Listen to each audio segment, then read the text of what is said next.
and appreciate everybody that is already on the call. I don't want to take up any more of your time than is needed. I want to start by telling you that the purpose of this Zoom is to give you some information and give you some guidance relative to name, image, and likeness. And I'm sure you're all making yourselves very familiar with that stuff now. We want to make sure you understand the institution's position on this and the do's and don'ts as best we can. So we will try to give you some familiarity with the policy, and we'll try to identify some particular areas that we want you to be aware of. Our question and answer period, we think, will be more efficient if you'll form those questions and then do them in follow-up fashion directly with Jeffrey Scheibel. And Jeffrey will be talking a good bit here in a second. But it feels to me like if we took a bunch of questions on this call, we might tie everybody's afternoon up.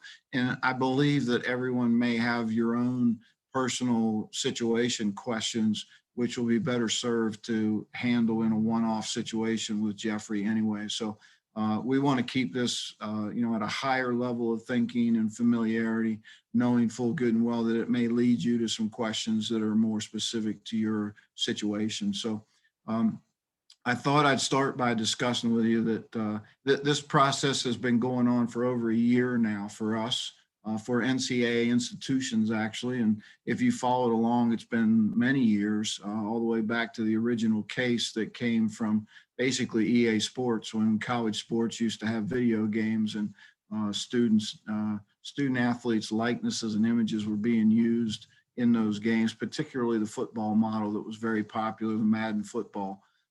That case has evolved all the way forward now to get us to where we are today, although not specifically directly involved. It was definitely an indirect underlying reason for getting us where we are now. It's an exciting time for you all as student athletes, because it's always been where while you may be on scholarship, you may be one of the poorer students on campus because you're busy with your sport and you're not able to work, and in some years not allowed to work, things like that. So this opens up an area that will create what we hope will be fairness to all in giving student athletes the ability to benefit from their name, image, and likeness. I think one of the cautions for everybody is that you need to understand that the athletic department and the coaches are not now in the business of helping student athletes make money. Don't think of it that way. Think of it that you as an entrepreneur are allowed to look for ways that may benefit you, that may be in your best interest, to be able to utilize your name, image, or likeness. And one of the probably most familiar ones would be just teaching your skill in whatever sport you're in, and being able to run a camp or something at your home high school or things like that will now be something that you can approach. And so if we look at it in that way, then we stay away from the dangers of trying to involve this with your coaches, your teams, and recruiting process. Those are going to be the big flags. Those are going to be the things that are dangerous and can get people in trouble. And that is the reason for the institution having such an oversight and being informed with what's going on in this world of name, image, and likeness. So we want to make sure that you all understand what the university's position is and what we're bound to do under NCAA rules, what few there are in this area right now, while we also will be following at this time North Carolina state legislation until hopefully someday there's a federal policy. And I'm sure Jeffrey will talk a little bit more about those areas. What we want to do is really make sure you understand that our compliance staff is charged with reviewing your deals and helping you guard against potential conflicts and dangers. So the biggest thing I think you want to concern yourself with as a student athlete who has potential to develop something in this area for your benefit would be to make sure that you're working with Jeffrey Scheibel and our compliance team from the beginning. Jeffrey will talk to you about NoCap, a company that we've partnered with. The process really for us is about you being transparent with what deals you are pursuing, or if somebody is pursuing you, then you engage our compliance office right away so that you're doing it correctly. It's not going to be up to us, and us collectively would be the athletic administration, the compliance team, your coach, or any coach on staff, or any athletic department staff member. They cannot be directly involved in this process. They should not be directly involved in this process. It would jeopardize your eligibility as a student athlete if we step out of the guardrails of safety on this relative to communicating and following policy. So you need to keep that in mind. You should not engage or expect to engage in a conversation with any athletic department employee relative to helping you get a deal, or even asking if you think it's a good deal or how to set the deal up. That's really not something that we're allowed to do.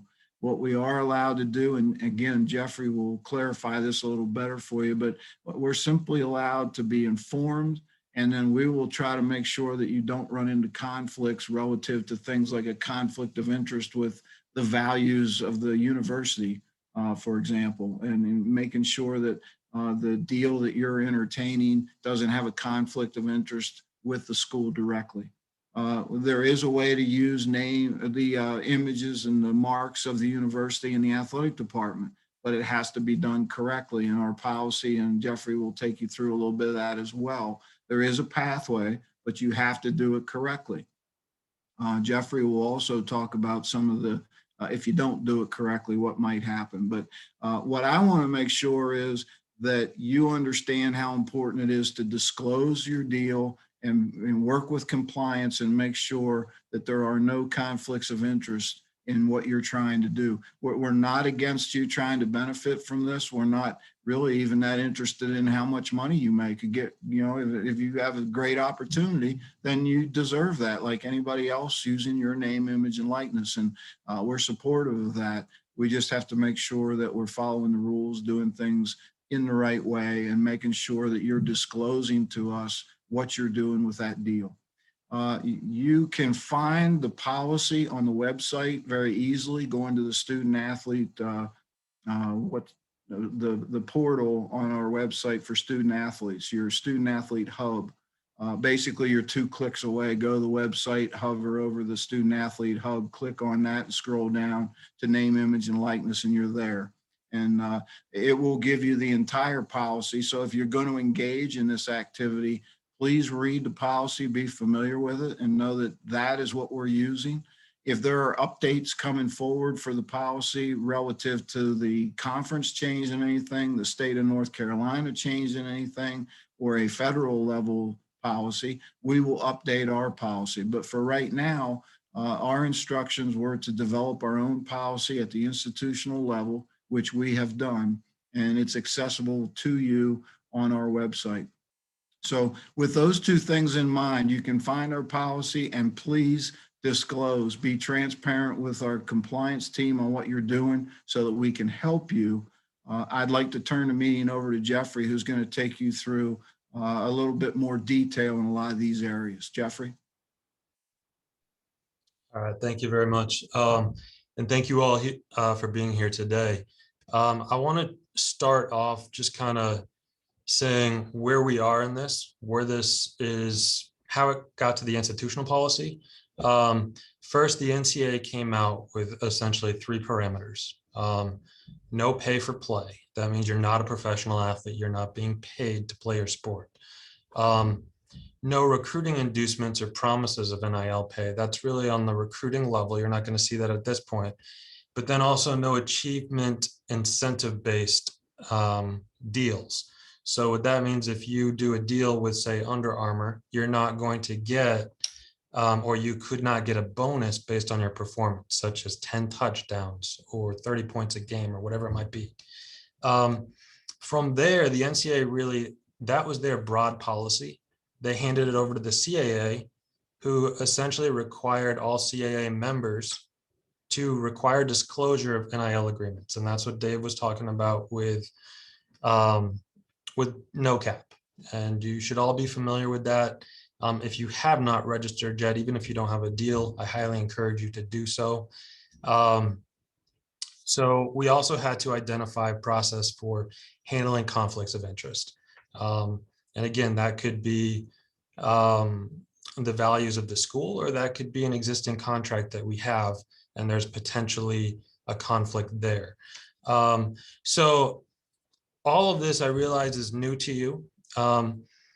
In a quick snapshot, NIL means that you're able to profit and make money in ways that you haven't been able to before due to NCAA rules.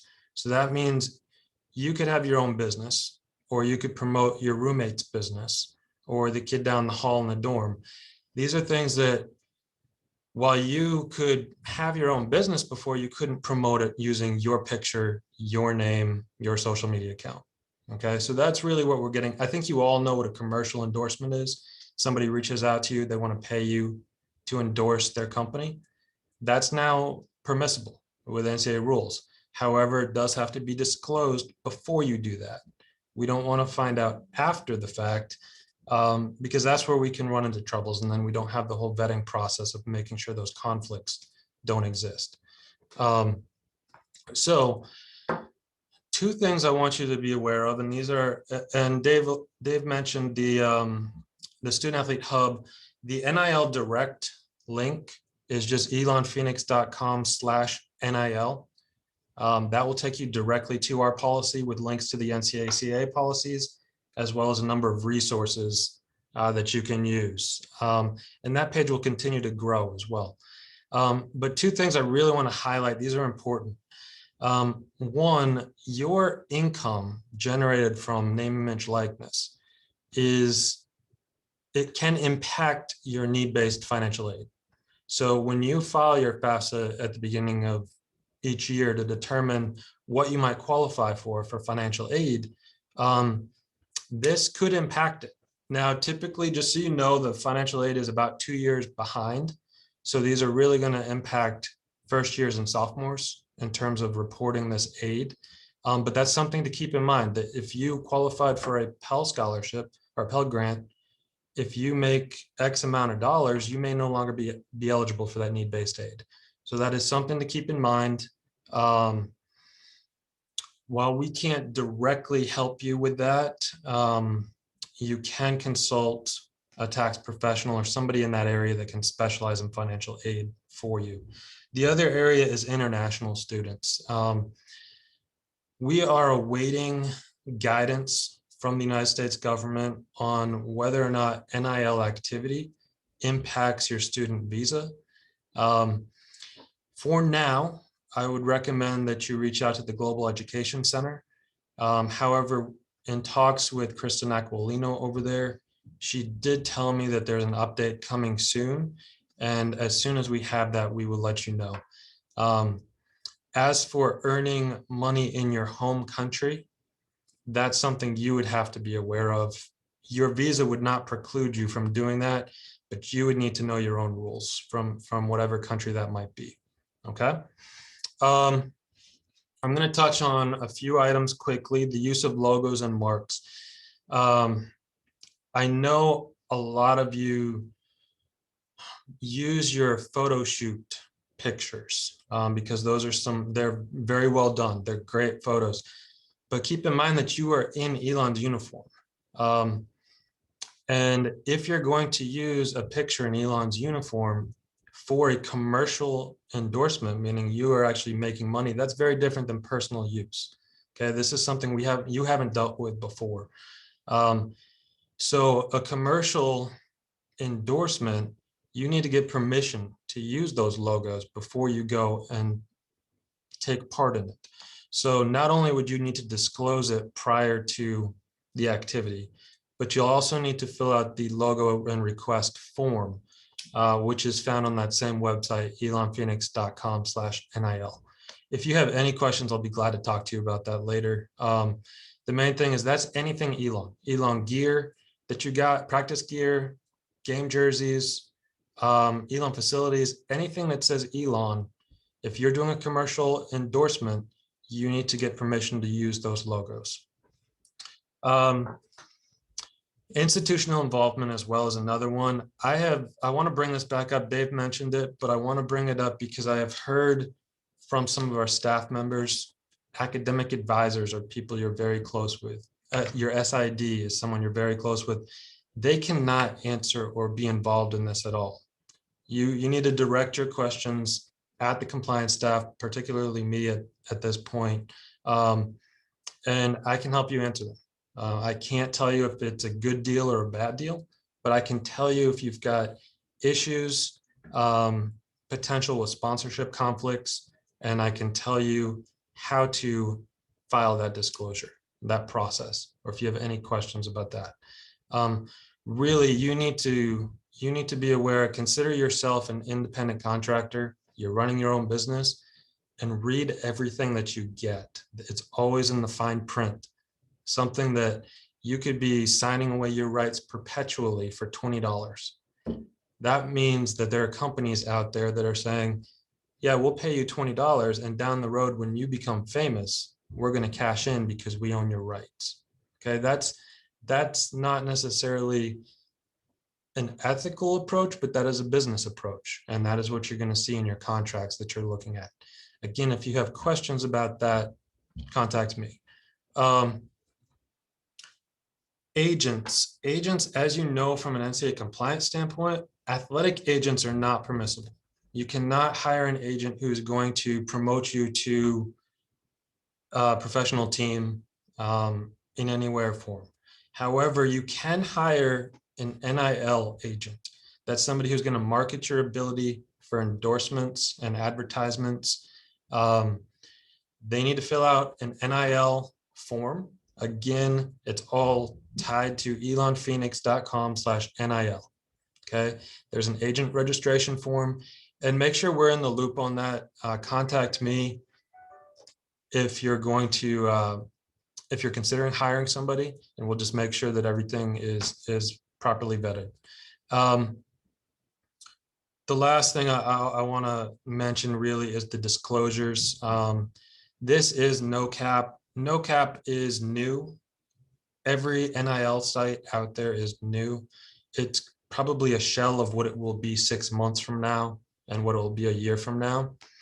Long term, we're looking at a place where you can go and you can review deals, potential deals, and vendors can potentially look you up and see your past history of how many social media followers does this person have, things like that. So you want to be in no cap. Those don't exist right now. Right now, it's just the disclosure process.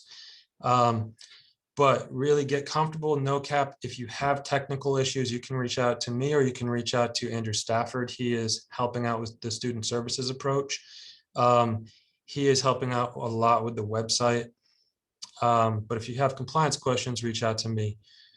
The main thing is, I know you're like, well, do I need to disclose this or not? If you're not sure, disclose it. It doesn't matter if there's compensation involved, if you're getting a free sample, or if it's just something like you're promoting something for free or doing an interview on somebody's website for their business.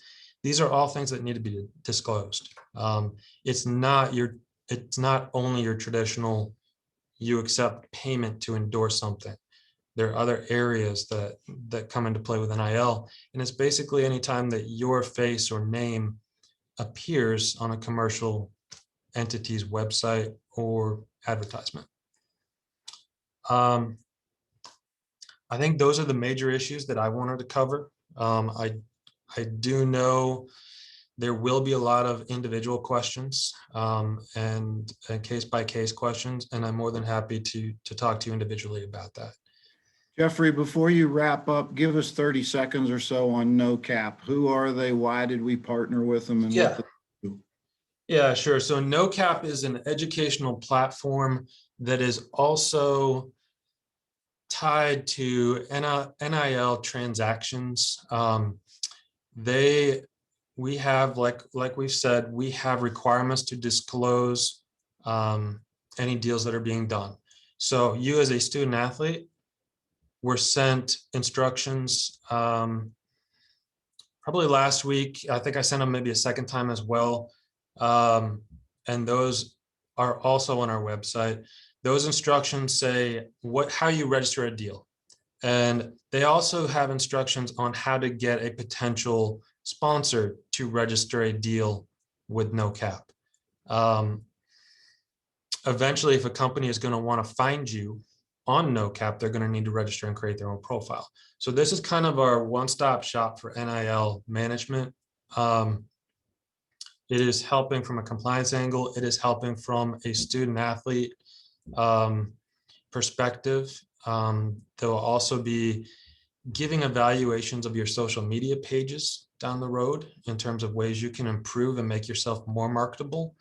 They've got those price charts that are available. You may have no idea what your market value is, but they've got a chart that can provide, I have X amount of social media followers.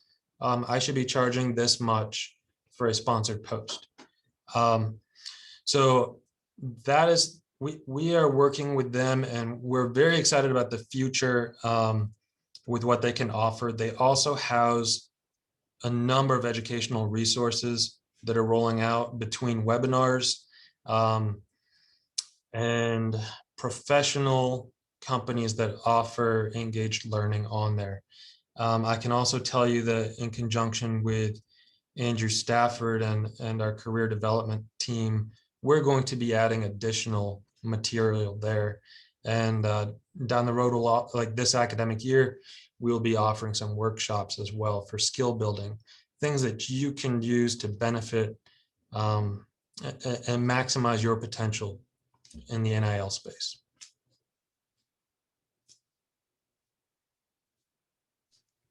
So that's the information that we wanted to cover.